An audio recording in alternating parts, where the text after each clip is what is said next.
Russia has admitted for the first time that last week's sinking of its flagship cruiser, the Moskva, left dozens missing and one dead, although it still denies Ukraine attacked the ship. On the battlefront, Ukrainian officials claim Russian troops are redeploying from the southern port city of Mariupol to reinforce their new onslaught in the east. In the meantime, Ukraine says it sent a nighttime helicopter to deliver arms to the last Ukrainian forces in Mariupol who are holed up inside a giant steel facility. Willem Marks begins our coverage. In the city of Mariupol, ghostly remnants of a relentless war. This is what Russia calls liberation. Apartment blocks battered by shelling, devoid of residents. The only signs of life, pro-Russian rescue workers locating the dead. They load people's remains onto trucks marked with Z, a symbol of Vladimir Putin's brutal invasion. The dead's destination for now, unknown. Today, a Ukrainian regional governor still seemed optimistic about Mariupol's future. I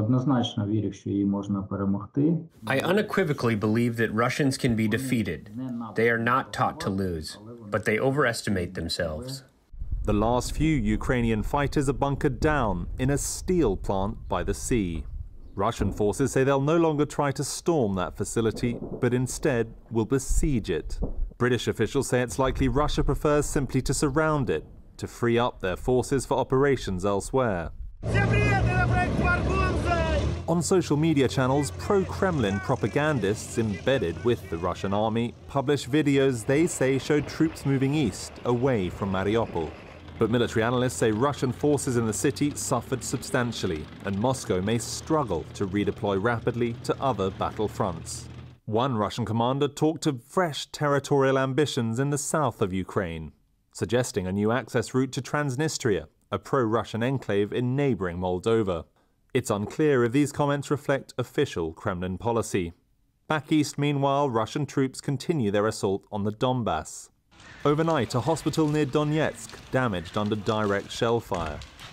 In the city of Rubizhne, broken boulevards bear the scars of conflict. A cultural center crushed by artillery. In a basement beneath it, a dozen of the city's residents shelter together. Ludmila said she fled her home after the shells began to fall. It was raining, the roof was leaking, the plaster and wallpaper fell off, a constant draft. It is impossible to live in our houses. No gas, no light, no water. To the north, in Kharkiv, emergency workers on scene at a public market, smashed and torched. The city remains a top target for Russian rockets, leaving residents to deal with the daily damage. Yuri Gurupayev said 2 civilians charred to death inside this vehicle. How is it different from Bucha or Hostomel? And we're told it's quiet here? How is it possible? Here are people burning. Here are 2 people burning. Look, bodies. How is it possible? Despite the bombing, thousands of Ukrainians plan to return this weekend to celebrate Orthodox Easter. Like Maria Litok, who arrived today in Kiev from Poland to meet her family.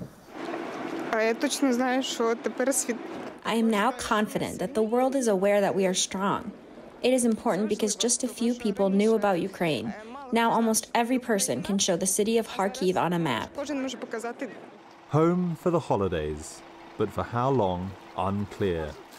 Tonight, Anna, despite advances by Russian forces on multiple fronts in the south and east, in cities like Kiev, it's not so much about clearing up as pushing back against that military aggression.